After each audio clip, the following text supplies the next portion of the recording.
Hello everyone, and welcome back again for our continuing series on the 21 Irrefutable Laws of Leadership. And we have a great speaker again tonight for you, and him and his wife are actually good friends of my wife and myself. We've actually had the pleasure of spending some time in his lovely home in Florida. And I'm going to bring on Doc Fran. He's a retired dental specialist with over 35 years of success in relationship marketing. He has reached the top ranks in 4 companies and building teams of hundreds of thousands of people during his career and thrives on helping his team members achieve success. Dr. Fran has served on associate advisory boards and medical advisory boards in the industry and has been a sought-after presenter, trainer, and motivator, coach, and mentor, and is a $1 million earner plus in the industry itself. Now, Dr. Fran's wisdom when it comes to the areas of business and marketing is what I look to and rely on every day, and you're in for a real treat tonight as he takes us through this continuing series on the laws of leadership. You know, he calls me the Wizard of Oz a lot of times, but I call him the Wizard of Wise. So with that, I'm going to bring on Dr. Fran. Are you there? Hey, Casper. Yeah, thanks. And good evening, everybody. Casper, thank you very much for that very kind introduction. And I am always gratified when I hear kind words from an individual of your caliber. It truly is a privilege and a pleasure to serve with you, and particularly to serve under you as my upline in our business endeavors. You are an outstanding leader. You exemplify all of these 21 laws of leadership, and so I appreciate the opportunity to be here and train those tonight on your behalf. Thank you. And good evening, everyone who's joined us again tonight. You know, I'm always pleased when I look and see how many of you have taken time out of your busy lives and activities to give us time to offer some words of encouragement, wisdom, training, whatever for you. We value your time, and we certainly would never want to waste it. So I'm very pleased at the numbers that I see that are coming back week after week. We're training on the 21 Irrefutable Laws of Leadership by John Maxwell, a recognized authority in the field of leadership. I'm very delighted that people have found value in this series and return week after week for the next installment. And we're nearly done, guys. This is really pretty amazing. We're up to Law 19, and it's one of my favorite laws. And I want you to pay close attention tonight, because the things that we're going to train on in this, if you don't really recall a whole lot of other of the tenets of the different laws, this is one that will allow you to recognize when you got yourself in trouble and allow you to recognize how to get yourself out of that trouble. First slide, Casper, the law of timing, please. And the subtitle for this is When to Lead is as important as what to do and where to go. The law of timing has given this person the chance to become president of the United States. And when you understand the law of timing, you'll see why Jimmy Carter was elected president of the United States in 1976. In fact, Carter's life and career are characterized by well-timed moves, one after another. In 1970, Jimmy Carter successfully ran for governor of Georgia. And once again, at that time, he recognized that the timing was right for a relative newcomer in the political arena to challenge the very well-established political machinery of Georgia. But what Carter did next was almost unthinkable.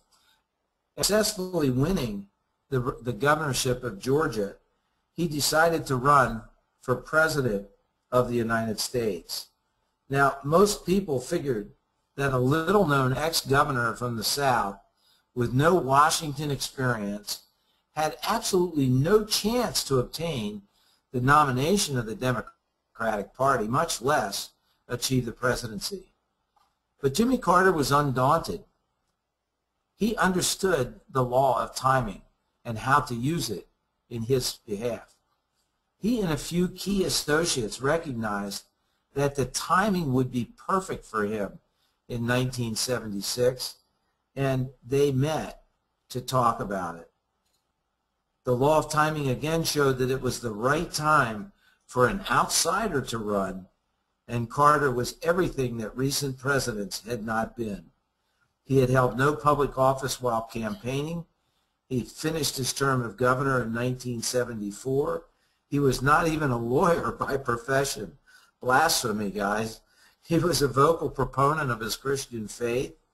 And unlike the people who had previously held the nation's highest office, he had not been a political insider. He had not been part of Washington politics as a congressman, a senator, a vice president, or even a cabinet member. However, timing was not always Jimmy Carter's best friend. When the 1980 election rolled around, timing actually killed his chances for re-election. I mention that because, guys, this is the truth about all of these laws. But the law of timing itself is a double-edged sword. And just as it served to elect Carter president in 1976, it worked against him 4 years later when he lost that election. Next slide, Casper. Great leaders recognize that when to lead is as important as what to do and where to go. And every time a leader makes a move, there's really only 4 outcomes that can result. Next slide. The first one is a wrong action at the wrong time leads to disaster. A leader who takes a wrong action at the wrong time is sure to suffer negative repercussions. When U.S. forces attempted to rescue the Iranian-held hostages during the Carter administration, that was an example of a wrong action at a wrong time. It was an exercise in bad timing, and it signaled the end of Carter's chances to be re-elected. Next slide. This is a really important one to recognize. The right action at the wrong time brings resistance. Now, guys, as leaders and gals, it's one thing to figure out what needs to be done, but it's a whole other thing to understand when to make a move. I learned this again the hard way, and it reinforced itself so that I was able to reverse my course quickly and avoid a real disaster. I campaigned, I started to do a fundraising campaign at my church recently with the idea of eliminating their mortgage. Now, it clearly is the right thing to do, but it met tremendous resistance from some of the members on the board. And as a result, the motion failed.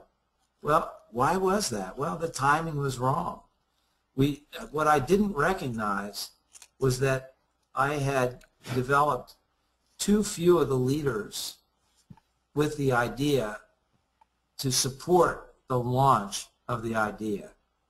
And if you go back to some of the earlier trainings, one of the things you need to do when you want to institute a change, and particularly a major change of action or course of action, is you really need to prepare your leadership within your organization to understand and embrace that leadership change. And when that's done correctly, then it becomes the right time to bring that action to fruition. Next slide, please, Casper. The third mistake is the wrong action at the right time, and that is a mistake. In early 2009, I purchased a package of lead generation tools to help increase the number of recruits that I created to disperse down through my genealogy or my company, my downline at the time. And I purchased a package of leads that I could not get to work. And I was so frustrated, and the whole attempt failed. So even though I did an action, it was the wrong action at the time that I was trying to do it. And the law of timing had spoken again. And then finally, next slide, Casper. The right action at the right time results in success. When leaders do the right things at the right time, folks, success is almost inevitable. People, principles, and processes all seem to magically converge to make an incredible impact. And the results touch not only the leader, but also the followers and the whole organization. When the right leader and the right timing come together, guys, virtually incredible things can happen.